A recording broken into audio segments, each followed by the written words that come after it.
Here are the top 8 signs and symptoms that you have hip joint arthritis. Number 1 is pain right here in the front of the hip, right where the thigh meets your body and it folds on the front side. That's the most common place where people feel pain from a hip joint problem. So if you have hip arthritis, that's where it begins to become painful. Number 2 is being on your feet too long causes that pain in the front of the hip to come on. Now for some people, it happens after an hour or 2 of being on their feet.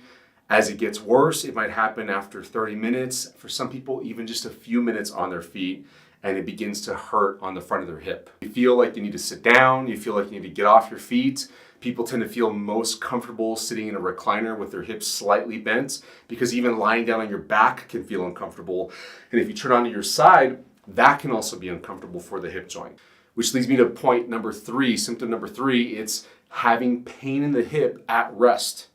If you're just sitting around or you're lying in bed or you're just having a meal, you're not doing anything active, you're doing something maybe with your hands or with your head, and your hip joint starts to hurt, that's a sign that you are beginning to have hip arthritis. And it's because the inside of the joint where the cartilage is, it's irritated and it's just throbbing and hurting whenever you're just at rest. Just like if you had a cut on your skin, it's going to go through a healing process, and while it's going through that healing process, it's not healed yet, it is healing, then it's going to potentially hurt, ache, or throb. Similar processes happen on the inside of the hip joints with the cartilage, and so at rest it'll hurt. Number 4 is pain at night. It may be pain going to bed, like when you first lie down to try to go to sleep, or it may wake you up in the middle of the night.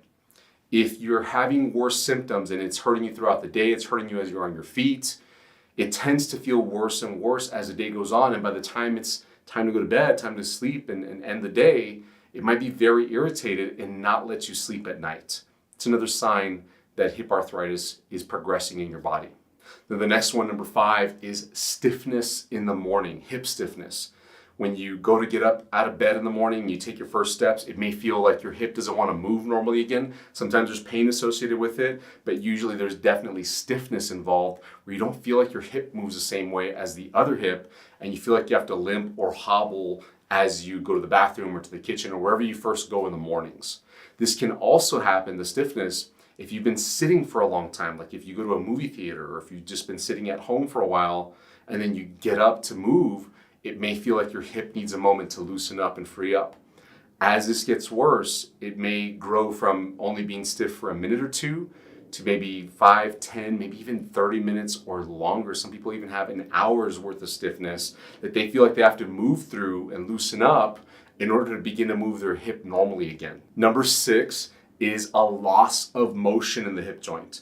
If that stiffness is there for a long time, you've been having pain on a consistent basis throughout the day and at night as well, then you can begin to get changes in the inside of the joint on the surfaces of the ball and the surfaces of the socket that begin to limit your motion. And so you won't be able to pick up your knee as high as you can or move your leg outwards, or even just normal motions like walking, getting in and out of cars, getting in and out of a bathtub, like getting your foot over a tub edge.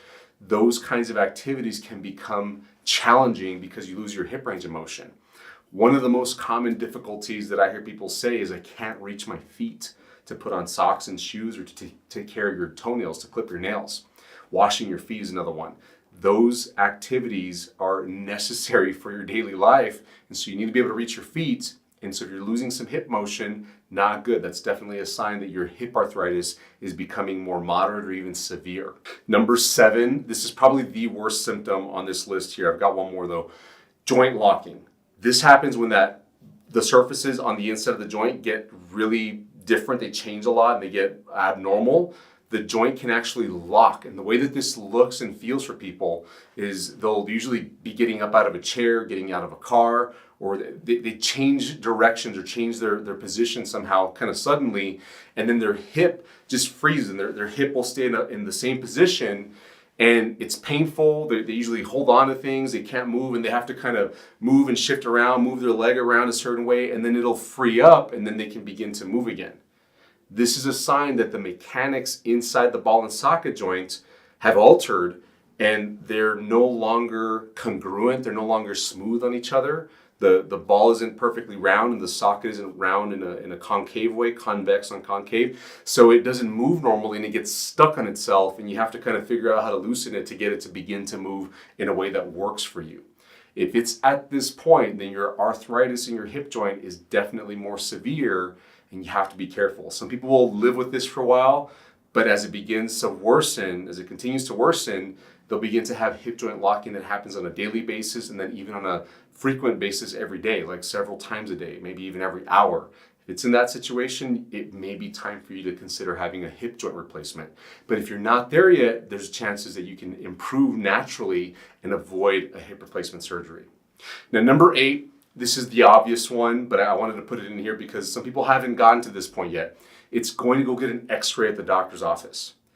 If your hip pain is so bad that you finally decided to go to the doctor, usually you have hip arthritis. It's like the doctors know it coming in. They'll say, oh, they have hip pain. They look at your age because it tends to affect people that are 50 and up. And they point right to the front of the hip. Then they'll go do the x-ray and the doctor will show you your x-ray on the white box or on their computer or their monitor. And they'll say, yep, you have decreased joint space and the bones are looking different on this hip versus your other hip. This looks like the beginning stages or maybe even the intermediate or later stages of hip arthritis. So the x-ray is kind of a definitive sign that you have hip arthritis. And of course, the doctor will tell you at that point. Like I said earlier, if you're not getting any locking and if you don't have any big losses of motion, it's okay to have some losses of motion, but if they're not long-standing, like you've had them for many months, and if they're not massive, like if as long as you have roughly 90% of your hip joint mobility compared to your normal side, then you should have an excellent chance at healing your hip arthritis naturally and avoiding having a hip replacement surgery. Now, I've got a program that can help guide you through all the steps to help your hip arthritis. It's called the Hip Arthritis Recovery Program, and you can learn more about it through a link down in the description here.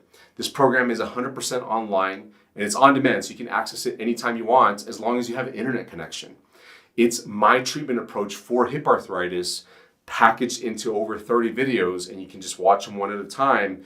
And you can figure out what exercises you need to be doing and exactly when, and you need to be changing it because some exercises might be beneficial early on, but they're not very helpful later on. You need to be doing different exercises. And if you do those harder exercises early on, it can make you worse. So timing is really important, and this program guides you through all of that. This is what we use to help people avoid hip surgery every day here in my clinic.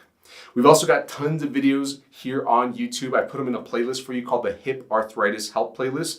Go check that out in the description below if you want to learn more. Please share this with somebody you think needs to hear this. Give us a thumbs up if you thought this list was helpful for you. And don't forget to drop a comment down here. Let us know if we ever helped you out before. If you have any questions, we'd love to get back to our comments. And please subscribe to our channel. We've actually seen on our statistics that very few of you guys watching are subscribed to our channel, which means that you're going to miss out on new videos that we post. If you hit that notification bell and you're subscribed to our channel, then you'll be notified every time we release a new video so that you don't miss out on any of the helpful information that we're giving out for free here on YouTube.